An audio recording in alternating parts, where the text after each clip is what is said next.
Buongiorno, è lunedì, senza il caffè, lo prendo dopo. Siamo già qua alla lavagna, ragazzi, perché dobbiamo aggiornare quello che abbiamo speso la settimana precedente, anche se in realtà le spese sono state veramente poche. Allora, abbiamo comprato, come avete visto, una latta di smalto nero sintetico, quindi facciamo smalto cassone, ok? Così lo sappiamo, che era quello nero, e lo smalto del cassone l'abbiamo pagato 20 euro. Io faccio sempre i conti pari, ragazzi, che facciamo un pochino prima.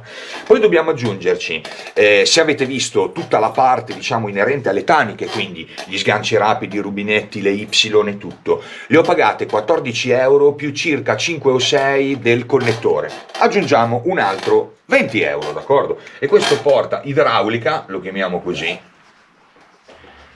idraulica, altri 20 euro. Stavolta, ragazzi, i conti sono facili, sono solo 40 euro. Quindi vuol dire che aggiorniamo il nostro ammontare aggiungendoci 40 euro e arriviamo a 7.160 euro. Molto bene.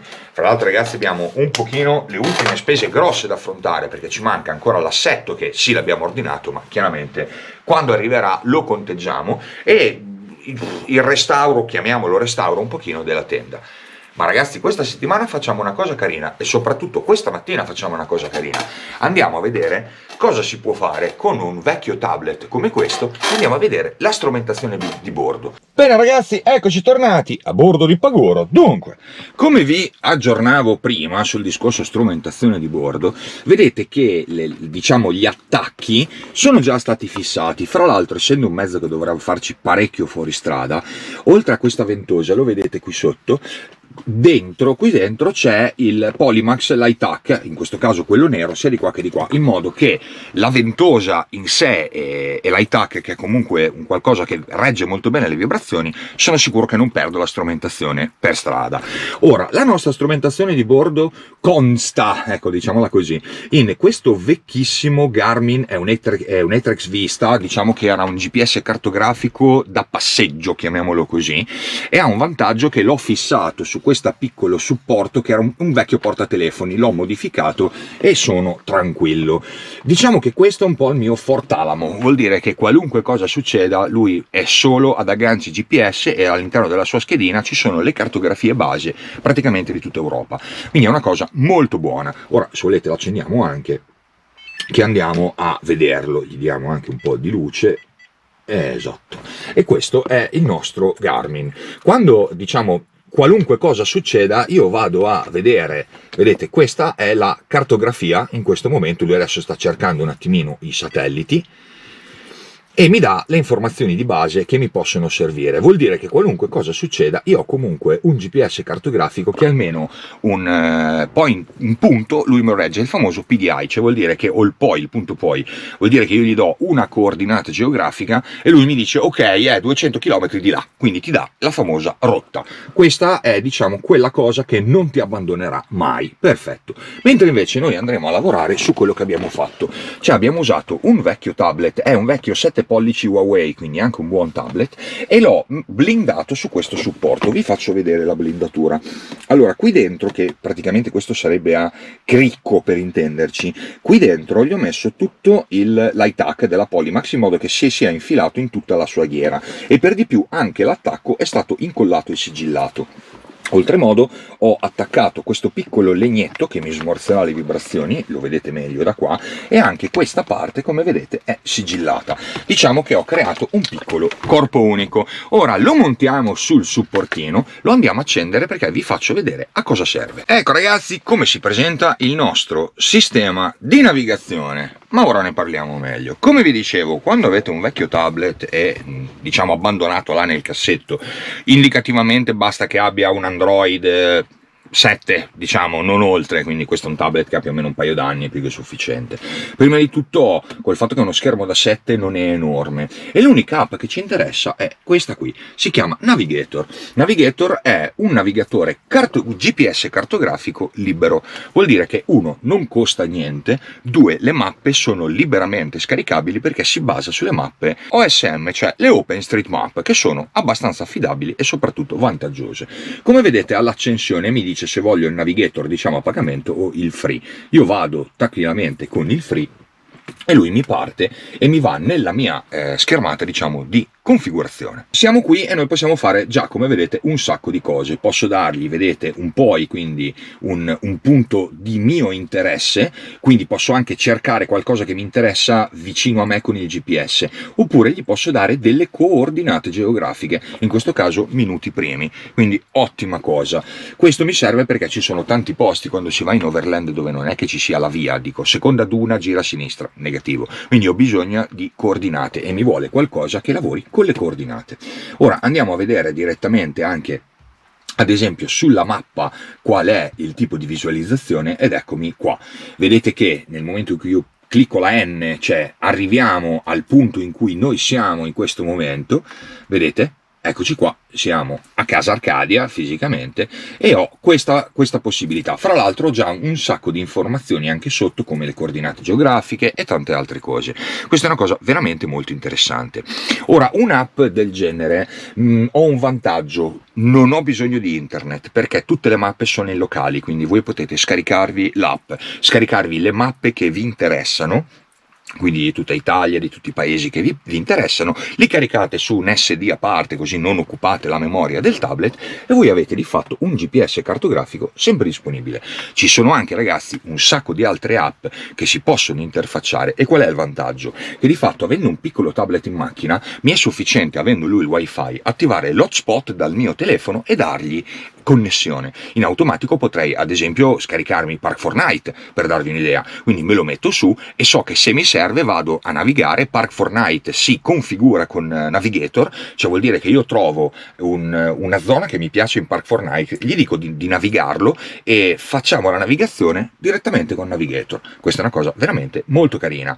Ora, che cosa dobbiamo fare? Dovrò fare io nei prossimi giorni, perché adesso all'inizio è un test. Vedete che questi sono i cavi e la connessione è direttamente alla sua presa accendisigari. Perché meno noi siamo invasivi per quanto riguarda l'elettronica, diciamo, della macchina, quindi l'impianto elettrico della macchina, meglio è. Incasinatela il meno possibile. Quindi finché è possibile io userò sempre la presa accendisigari. Non è detto che sicuramente in un futuro farò delle prese USB probabilmente qui sopra, in modo che i cavi mi diano il meno fastidio possibile. Ora questi cavi li dovrò chiaramente, diciamo, unire, nastrare, in modo che arrivino qui sotto e non diano fastidio. Ok ragazzi, questo era tanto per darvi un'idea di cosa si può fare con un vecchio tablet, ma ci torneremo sopra perché man mano lo andremo ad utilizzare. Ora invece, ragazzi, questa settimana dobbiamo concentrarci sulla tenda da tetto, perché ora al lavoro. Come vi dicevo, ragazzi, siamo di nuovo in laboratorio e abbiamo già la nostra tenda da tetto sopra i cavalletti. Dovremo fare due cose: uno, questa cosa degli ancoraggi in modo che siamo tranquilli; due, il fondo che è in compensato multistrato marino, quindi veramente un ottimo legno, lo andiamo semplicemente a pulire e per chiuderlo e coibentarlo andiamo a dargli una mano di smalto bianco, proprio quello marino, il Dural Marine che avevo già usato per il sopra del tetto del camper quando avevo dato la membrana. Adesso smonto le barre, prendiamo le varie misure. Prima ci puliamo la cosa, così mentre evapora tutta, noi facciamo le saldature. Al lavoro!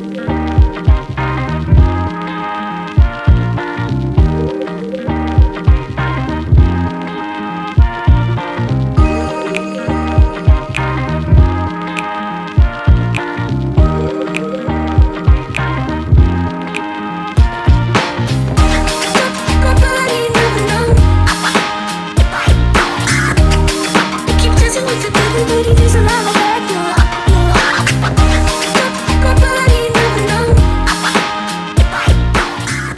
Ok ragazzi, avete visto anche la tenda già aperta, un pochino di cose da fare. Ora, noi dobbiamo fare semplicemente una ordinaria manutenzione nella tenda. I pianali sono in compensato marino, quindi è un ottimo legno, e noi adesso andremo semplicemente a prepararli e a usare, come vi dicevo, lo smalto. Queste sono le nostre barre che noi abbiamo comprato del Sorrento. Vi spiego come le andremo a fissare. Vi ricordate prima c'erano delle guide in acciaio che erano queste? Queste erano le guide della FAPA, un'azienda fra l'altro di Bologna, che faceva le barre portatutto all'epoca. Noi faremo la stessa cosa con le nostre barre in acciaio. Ora, queste sono le piattine, guardate che spessore ragazzi, in acciaio, e ne metteremo due dentro la tenda, d'accordo? Quindi queste saranno in appoggio sul pianale interno del compensato. Le barre andranno qua, ci saranno due dadi M8, queste altre due barre su e poi qui la vite di chiusura. Quindi diciamo che a panino avremo un tipo di attacco così e un tipo di attacco così per ogni barra. Della serie viene giù tutto ma la tenda da lì non si muove, e per me era la cosa importante. Ora, come senza tediarvi troppo, mi sposto tutto il mio materiale, perché nel bene o nel male tutta questa settimana andiamo a lavorare in contemporanea sia sulla nostra tenda, che in un paio di giorni dovremmo aver finito le smaltate, che sul discorso strumentazione di bordo andiamo avanti con le nostre cose. La tenda ci prenderà secondo me quasi tutta la settimana, perché dovremo fare questo lato, quell'altro e soprattutto quello interno con l'impregnante. I teli sono in ottimo stato, anche perché sono teli proprio, mi ricordano il telo 29 militare, bello di stoffa, molto robusto, e la cosa mi piace. La scaletta è a posto. Bene, senza che ci dilunghiamo tanto, puliamo e spennelliamo.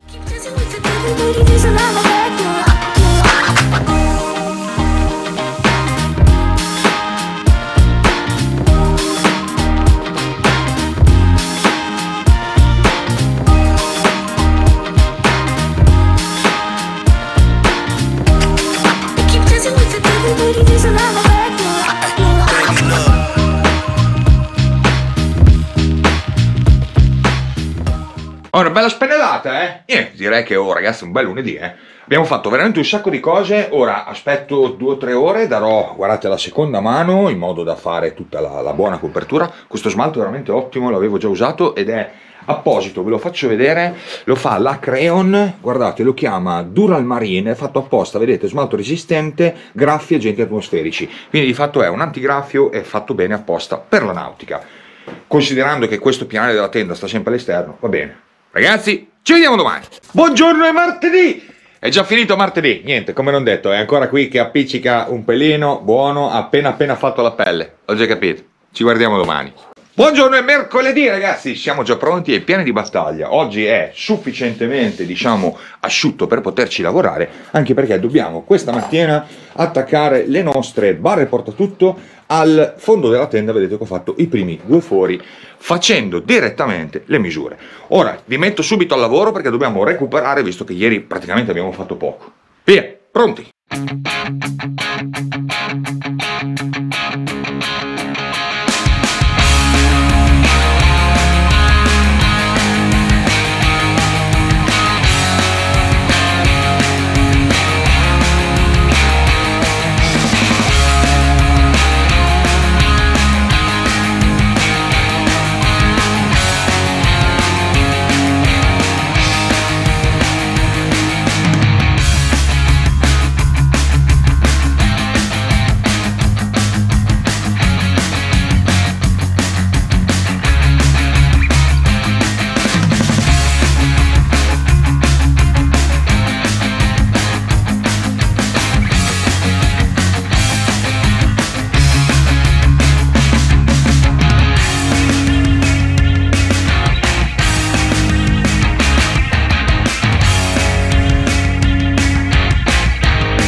Poi inizia a prendere forma, Prima mano di smaltata data, come avete visto ragazzi abbiamo già fissato le barre sotto, quindi sono veramente ben ancorate e siamo molto più tranquilli. Prima mano fatta, adesso stesso discorso, lascio sempre aspettare quelle 2 o 3 ore bene, che evapori bene il solvente e faccia la prima pelle, vengo a dare la seconda mano e di fatto la blindatura esterna l'abbiamo fatta.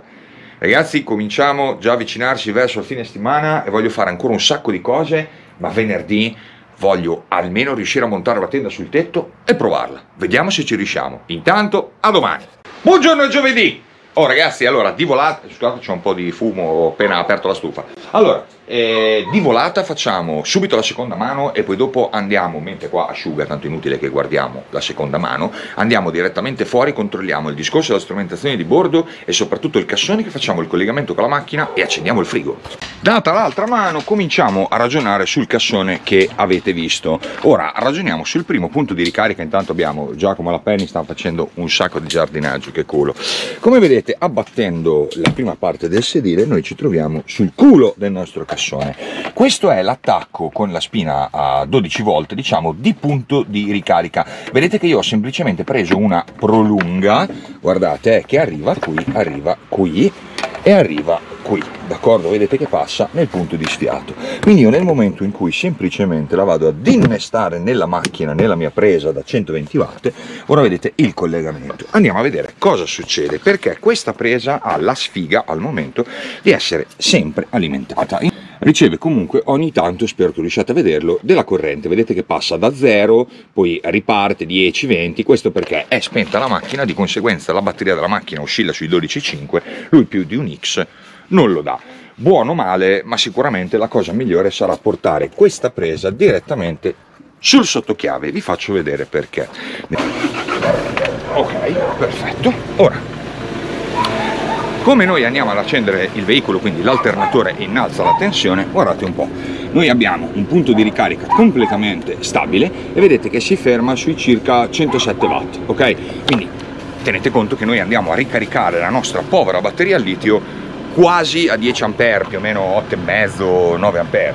Quindi vuol dire una batteria da 41 ampere, se fosse completamente scarica in 4 ore sarebbe carica. Non è male considerando l'impiantino. Noi adesso la prima cosa che facciamo, andiamo a accendere la 12, attivare il nostro frigo, d'accordo? Accendiamo il nostro frigo. Acceso il nostro frigo, vedete che mi indica 14 gradi e questa è una cosa importante perché vi faccio vedere di fatto che mentre il mio, diciamo, impiantino al litio è in carica, eroga comunque tensione. Questa è una cosa importante, poteva avere delle alte limitazioni. Ora noi sappiamo che all'interno abbiamo 14 gradi, gli abbiamo messo meno 6, forse anche troppo, dai, diamogli 2 gradi, ok, più o meno 2 gradi, benissimo. Ci apriamo il nostro frigo e ci mettiamo dentro un paio di birre.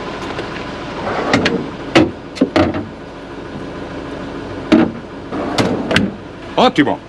Birre caricate, temperatura 14 gradi, ora non facciamo nient'altro che spegnere la nostra macchina. Vedete? Il frigo è già partito, vedete che abbiamo 108 watt in ricarica e 48 watt in assorbimento, quindi tutto funziona come deve. Ora, sapete cosa facciamo? Richiudiamo tutto, stacchiamo per sicurezza l'alimentazione esterna, quindi anzi, cominciamo a fare le cose sempre fatte bene come le abbiamo fatto prima.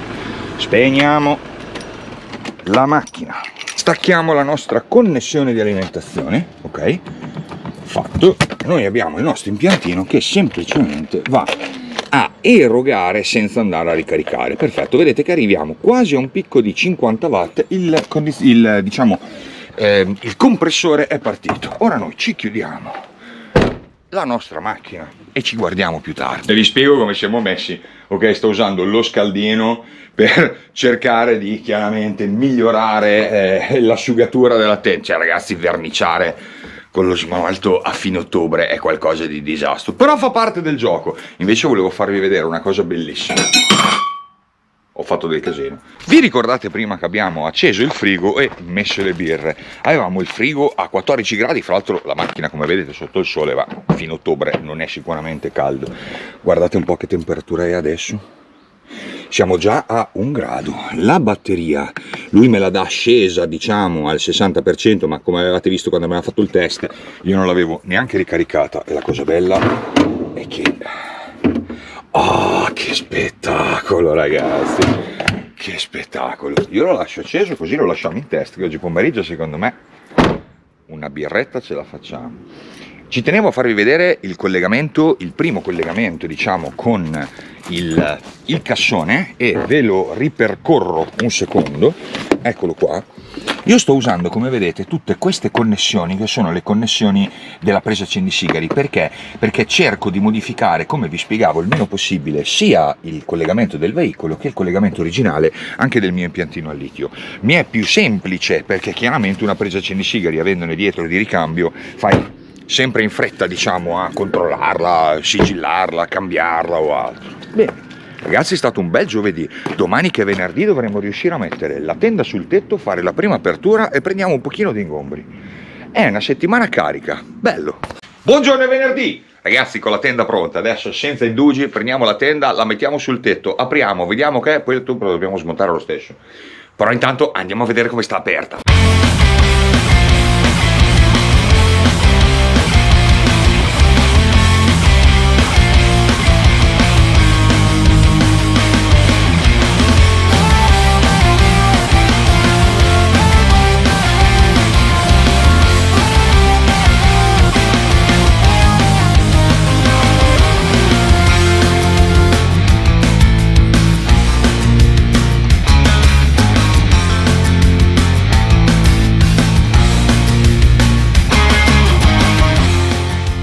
Beh ragazzi, abbiamo la tenda aperta, c'è un problema, senza la scala. Ora andiamo a spiegare tutte le volte che devi fare qualcosa, mai una roba che vada dritta precisa.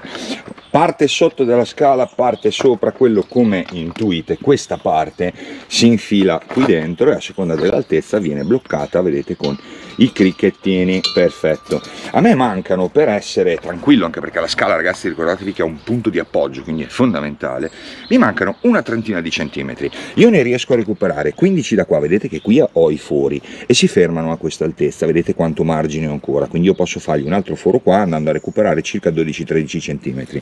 E come vedete, guardate, già arrivando qua, ok, più o meno qui, già recupero, vedete, da terra diverso diciamo materiale. L'altra cosa che dovremo fare invece sono questi piedini che vedete qua, noi li dovremo allungare di un'altra decina di centimetri. A quel punto avremo un buon appoggio della tenda. Bene, cominciamo a lavorare, vediamo di appoggiare sta tenda per terra.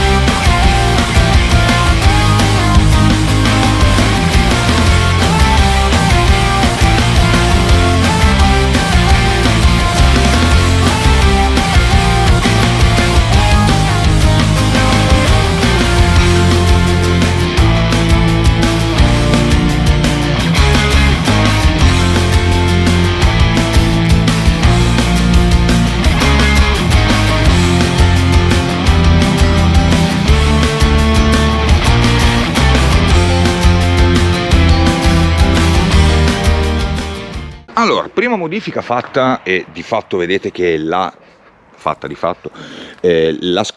scala è quasi a misura. Ho messo due zeppe adesso per appoggiarlo e avere una misura, ma dovrei allungare i piedini sotto almeno di 25 cm.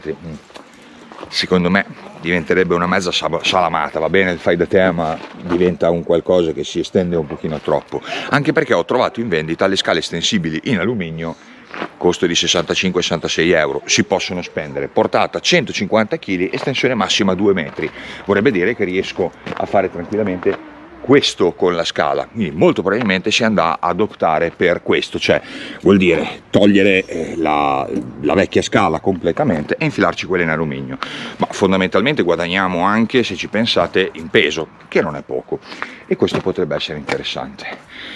Almeno ragazzi abbiamo la tenda sul tetto, ora tocca rismontarla in modo che così finisce anche bene di asciugarsi lo smalto e noi nella prossima settimana cominciamo a ragionare per togliere questa scala, inserire la nuova scala e a quel punto daremo anche l'impregnante all'interno. Questo era proprio il primo montaggio della tenda per vedere un po' le dimensioni. Beh ragazzi, è veramente figa, guarda che bellina, e come al solito mi suona il telefono, cioè non c'è mai pietà per nessuno, che spettacolo questa cosa, guarda che bellina. Ok, quindi bella tenda, bella posizione, fra l'altro mi rimane anche davanti, mi dispiace ragazzi il sole contro, un pochino di spazio per fare quello che volevo, che era un piccolo rack aggiuntivo, Buono, beh ragazzi è stata una bella settimana, adesso rismonto tutto che ci mette un pochino, ci vediamo martedì perché lunedì è festa, che ci mettiamo al lavoro sulla tenda per finirla e imbarcarla completamente.